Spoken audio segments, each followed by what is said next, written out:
balai-balai tempat pertemuan itu dijadikan salah satu ornamen, dan sangkarnya itu memang indah dan cantik.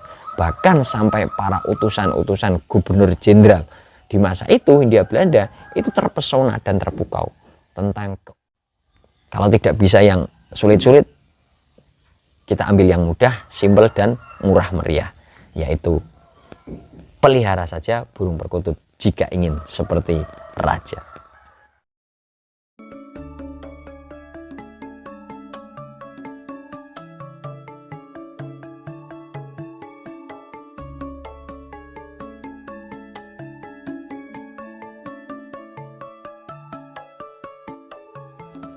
Assalamualaikum warahmatullahi wabarakatuh. Salam rahayu sagung dumadi, salam lembut selembutnya kelembutan.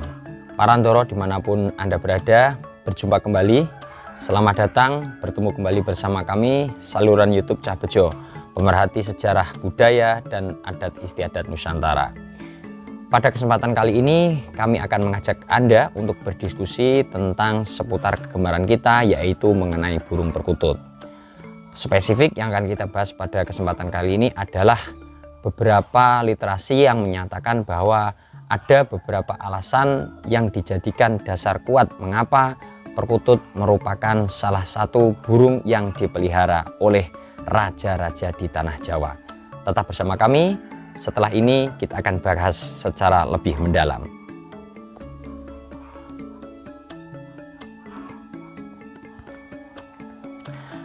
Parandoro, dimanapun Anda bisa menyimak tayangan kami saat ini berada di lereng Muria, Kabupaten Kudus, Jawa Tengah. Ada kurang lebih 4 fakta yang dapat kita jadikan literasi tentang alasan apa yang mendasari para raja-raja di tanah Jawa itu memilih burung perkutut sebagai burung peliharaan. Langsung saja, yang pertama adalah bahwa raja itu mempunyai alasan yang kuat menjadikan burung perkutut menjadi burung peliharaan karena berkaitan dengan yang namanya hobi atau kegemaran. Pada masa itu tentunya hiburannya untuk mengusir jenuh, mengusir lelah itu berbeda dengan zaman modern. Karena pada saat itu kegemaran yang biasa dilakukan oleh para raja yang berkaitan dengan kegiatan di luar ruangan, yaitu berrekreasi atau berwisata, bertamasya, biasanya adalah disertai dengan kegiatan berburu. Nah, ketika raja ini melakukan perburuan ke hutan, itu biasanya di dalam hutan nanti ada taman yang telah disediakan dengan bangunan pesanggrahan atau rumah sebagai tempat beristirahat, atau kalau orang sekarang dapat dikatakan sebagai tempat singgahnya, itu bisa cottage atau villa seperti itu. Sehingga ketika diadakan kegiatan berburu ini, tentunya mereka akan beristirahat dan menginap di dalam pesanggrahan atau villa yang telah disediakan. Kegiatan berburu ini selain melibatkan para prajurit, kemudian orang-orang terdekat raja, para pegawai-pegawai kerajaan, ini juga mengikut sertakan beberapa rakyat, ya, beberapa masyarakat yang ada di sekitar kerajaan atau bahkan masyarakat yang berada di sekitar tempat raja itu berburu. Nah, hobi kegemaran berburu ini kemudian disertai dengan kegiatan berkuda. Nah, setelah kegiatan berkuda ini juga salah satu hobi atau kegemaran yang bentuknya itu olahraga untuk menjaga kebugaran. Nah, selain berkuda juga raja biasanya menggemari burung perkutut karena sebagai hobi untuk mengusir rasa jenuh, rasa capek setelah melakukan aktivitas pemerintahan atau aktivitas kenegaraan. Jadi alasan yang pertama adalah sebagai hobi atau kegemaran agar bisa mengusir capek, mengusir penat, ya, intinya hobi lah, ya sama seperti kita saat ini sebagai hobi atau kegemaran. Nah, kalau hobinya raja itu satu yang namanya berburu, biasanya disertai dengan memelihara burung, yaitu burungnya adalah burung perkutut. Di samping burung, kemungkinan di rumah juga ada burung. Di samping burung perkutut, di lingkungan kerajaan juga mungkin ada peliharaan yang lain seperti itu. Namun spesifik memang biasanya pada kala itu cenderung mengambil burung perkutut sebagai burung peliharaan. Jadi alasan pertama adalah sebagai hobi. Kemudian yang kedua, alasan mengapa kok burung perkutut dijadikan peliharaan oleh para raja di tanah Jawa, yaitu berkaitan dengan keanekaragaman jenis burung perkutut tersebut. Spesifikasi, nah istilahnya itu burung perkutut memiliki berbagai jenis, misalnya corak warna pada bulunya, kemudian keunikan-keunikan pada tubuhnya, sehingga ini tentu berkaitan dengan ilmu atau pembelajaran tentang katuranggan pada burung perkutut. Nah, karena keunikan itulah yang ada pada tubuh burung perkutut, kemudian raja berminat atau tertarik, para bangsawan berminat untuk memelihara sebagai koleksi. Yang namanya mengoleksi sesuatu itu biasanya akan lebih oke, akan lebih tampak keren, tampak lebih elegan jika yang dipelihara itu tidak pada umumnya dipelihara atau dimiliki oleh banyak orang. Nah, di sini biasanya berkaitan dengan sesuatu yang antik dan menarik. Sesuatu yang antik dan menarik itu juga ada pada burung perkutut. Misalnya saja burung perkutut berkaturanggan tertentu.